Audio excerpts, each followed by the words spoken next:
Welcome to Chasing Greatness, the podcast where we talk about winning at work, winning at home, and ultimately winning in life. And today we're focused on work.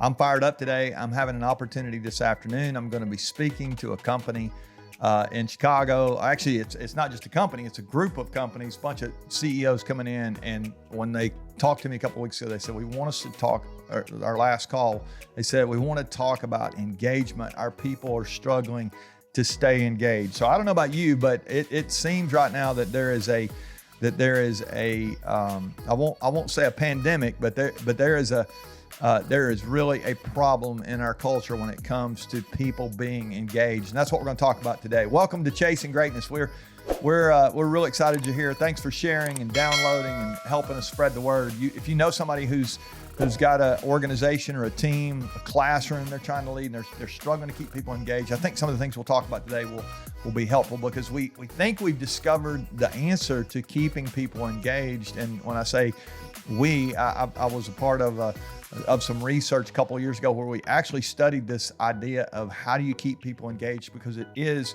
really, I'll call it pervasive almost. It's everywhere unless leaders are really aware of how to do this and what to do. And so I think today you'll get some things that'll help you do that. So here's what we learned. We learned that there are 4 cornerstones of engagement. We got to interview a bunch of people, some of the best organizations in the world. I sat with people myself and said, hey, what is it about your place? We got to identify some people that really have engaged cultures. And I said, what is it about your place that's different? And we actually saw this common thread through all these places that have high levels of engagement. And again, there are what we'll call 4 cornerstones. And I want to just state the obvious here, but you may not be like admitting to yourself that it's obvious. But the truth is, we're at an all-time low when it comes to engagement. The Barna's research, the latest research I saw, shows that we're at about 30% of people who come into the workforce every day and they care about their work. I mean, think about that, 30%. That's 3 out of every 10 people. If you're the average company, you may say, well, we're way above average. Are you twice as good as the average? That still would mean 4 out of every 10 people would come into your office every day, or your team, whatever it is you're coaching or leading, and really care about what you care about. The chances are, the reason those numbers are what they are is because this is what people say, we really don't care about our work. And so we thought, how would we even define this idea of engagement? What does it mean? And we just said it's simply the level of care. The level of care. Does a person really care about their work? And if you have people on your team that don't really care about what you care about, you are throwing away, think globally, billions of dollars, trillions probably being wasted every week because people are just going through the motions. And you may, as a leader, feel like you're going through the motions. You may even feel like you're fully engaged. And so I'm going to give you these 4 cornerstones today. We might even go into them deeper at some point when it comes to some of our winning at work content, some of the stuff that we get to do. And here's what I'm going to share with these leaders this afternoon. I'll just kind of let you in on the, here's where we're going this afternoon. But here's what we found out. Here's what we discovered. And if you can lock into these, and I'll give you an idea or two on how you can do that. But if you can lock into these, I think they really can raise the level of engagement with your people in your place. So here's the first one. And I'm going to go ahead and tell you, they're going to spell the word care. We got a little acrostic here to help you remember these, to make them sticky. But we didn't force that. These are the 4 things that they said that the E will kind of blanket everything. So it'll make sense in just a moment. But let me give them to you real quick. The first one is what we found out was connection. It's connection. When people are connected, they actually feel engaged. If they're connected, this makes sense when you think about it, but most of us don't really think about it. We have people that come in every day and they're not connected to the vision, and they're not connected to their teammates, and they're not connected to the customers. And if they're not going to be engaged. They're going to be halfway at best. And so if you really want to raise the level of engagement in your organization, on your team, whatever it is you're leading, you just may have a small group that you're in charge of. Connect people to what it is you're trying to do. Remind them all the time of your vision. We talked about on our Win It Live content a few weeks ago, this idea of having clarity as a leader. I think it's so important for a team to have clarity as well. When people really are locked in on what it is we're trying to do and why it's important, and at a vision level, their engagement, the research shows, will go up. They'll care more if they know what you're doing and why it matters. And so that vision piece, but also if you can connect them to each other, if people really care about their teammates and they feel like that people are depending on them and they're able to depend on someone else, so there's this camaraderie going on, collaboration, however you want to say it. All of a sudden, engagement goes up when I know I've got somebody that really I care about and somebody who cares about me. And then maybe ultimately in your business, because I would argue that your customers own your business, and so if you begin to care for them, and we hear customer service all the time, customer care. If you really do care about your customers, you're going to try harder, you're going to care more, you're going to lean in more, and so connection always leads to engagement. So if your people are struggling, or you believe they're struggling to be leaned in and engaged, you might want to check, your vision, your connections in the office, and then also or on the team, and then also, do you care about the people that are using your products, services, they're fans of your team, whatever it is. The connection is huge when it comes to engagement. All right, here's number 2. The A is affirmation. Affirmation. It was over and over. We heard this idea that when people feel affirmed, when they feel validated, their engagement goes up. Now, again, this is kind of common sense, but how many of us, we have people that are struggling, and when people are struggling and they don't seem to be engaged, the last thing we want to do is affirm them. And I think we could flip that and lead with affirmation to make people feel like, you know what, your job matters here, your role matters. Here's why it's important for you to do what you do, because here's how it ties back to the vision. If you can help people understand that and really lean into that, the research shows that affirmation always causes engagement to go up. So quick question for you. Who right now seems to be struggling on your team? Who's sort of pulled back?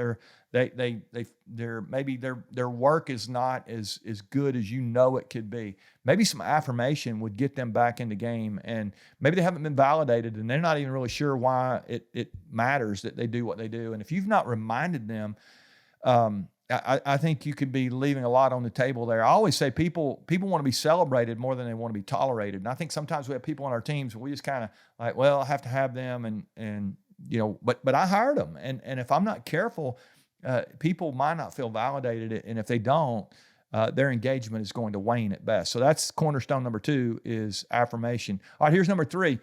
This one is a little bit counterintuitive when you hear it, but the R is responsibility. What the research showed, and what all the companies we talked to and all the leaders who have high levels of engagement, what they told us was when you give people responsibility, their engagement actually goes up. And a lot of times we think if we give somebody more responsibility, more ownership of something, we saddle them with more work, they're going to pull back. That's actually not true. It's the opposite of what's true. People told us over and over again, when I get more responsibility, my engagement goes up, not down. I want to feel trusted. I want somebody to recognize that I have gifts and talents and abilities, and when you give those things to me that let me use those, my engagement goes up. And so if you got some people on your team that are allowing you to do all the work, maybe your tendency is like, and maybe you're good at whatever it is they're doing. You were in that role maybe at one point, and you got promoted, and now you're in charge of everything maybe. A lot of you, I know you lead the business or own the business. It's so easy to default back to doing. And if we do what others should be doing, they're going to pull back and they're going to be disengaged. And so I want to challenge you today to evaluate the people on your team. Are they being stretched? Are they being challenged? Are they being, just really admonished to do great work? And do they have the opportunity? Do they have the responsibility for that? And if you will give that to them, their engagement will go up. So I want to encourage you to connect people, to affirm people, and to give them responsibility. And then the E, this is kind of where we ended up spelling the word care, because we kept hearing over and over and over again, there's just something about it that we can't describe here in our place. We call it our environment. There's this environment where people are leaned in, and the environment, here's kind of what's true of those environments. The environments, people are connected, people are affirmed, and people have real responsibility. And when you create an environment, an overall environment where those things are happening, you're going to have people who are going to lean in, they're going to be engaged, they're going to care more.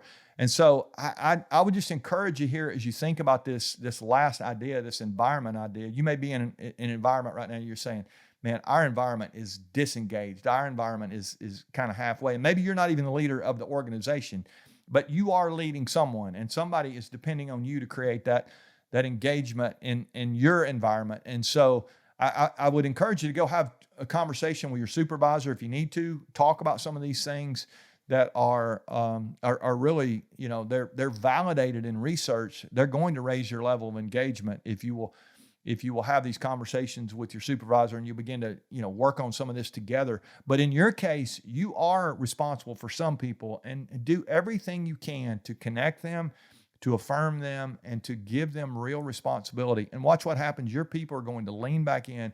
And the work we titled this was, we said it was win the heart. It's about winning the hearts of your people. And when you create this level of care, your people's hearts are going to be, they're going to be won. People are not going to lean in. They're not going to be engaged unless it's done at a heart level. That's really what we're talking about. It's not just like on paper, they show up and do what they're supposed to do. That's great. But if they just check the box and they're not really engaged, that's still not full, or we would say here, they're not really chasing greatness. We want people to reach their potential, to do their best work. And your people are really smart. They're just like you. There's greatness in them. And there's a lot of great things that they can do to help you do what it is you're trying to do. And so I want to encourage you to really do everything you can here to build an environment where people are connected to the vision, to each other, to the people that you're serving, that they're affirmed, they know that their work matters, and ultimately they have real responsibility to stretch themselves and grow, because growing people always grow stuff. So that's our job as leaders, to create a level of care, to create an environment where people care. And when we can do that, I think we can feel really great about it. If we don't do that, we're going to leave, as I said a moment ago, we're going to leave a lot of results on the table. So let's go do everything we can this week to lean in. I think this is an important conversation. There's 3 or 4 companies I'm speaking to in the next 3 or 4 weeks. They're saying, hey, we need help with engagement right now. And this conversation is very relevant right now. Why? Because we're about a little over a quarter of the way into the year. We're sort of in the real meat of the year now. And the question is, are we going to stay leaned into what it is we're trying to do this year? If you really want to accomplish your vision, you're really going after a mission, you've got a purpose in place, however you want to say that. If you're going to do that, you're going to need people around you who are caring about what you're caring about. If you don't care about some things, that would be where I would start. It'd be your heart check yourself. Like, what do you need to do to reconnect? What do you do to need to remind yourself and affirm yourself and say, you know what, my work matters. And then are you leaned in and doing what you're supposed to be doing rather than what everybody else is supposed to be doing? I always say it's not your job to do their job, but it is not their job to do the job of the leader. And that's your role. So let's make sure we do that. All right. I'll see you on Wednesday. We're going to talk about winning at home on Wednesday. But in the meantime, let's go do everything we can to win the hearts of our people. If you need some resources on this, I would encourage you to visit leadeveryday.com. We've got resources. My friend Mark Miller wrote a book called Win the Heart, and we've written a field guide together and a quick start guide, and got all kind of things there that can help you on this idea. We'll put a link in the show notes here as well to leadeveryday.com. But if you're really wanting to win the hearts of your people, put those 4 cornerstones of engagement in place, and your people, their care is going to skyrocket. All right. Love you guys. Talk to you Wednesday.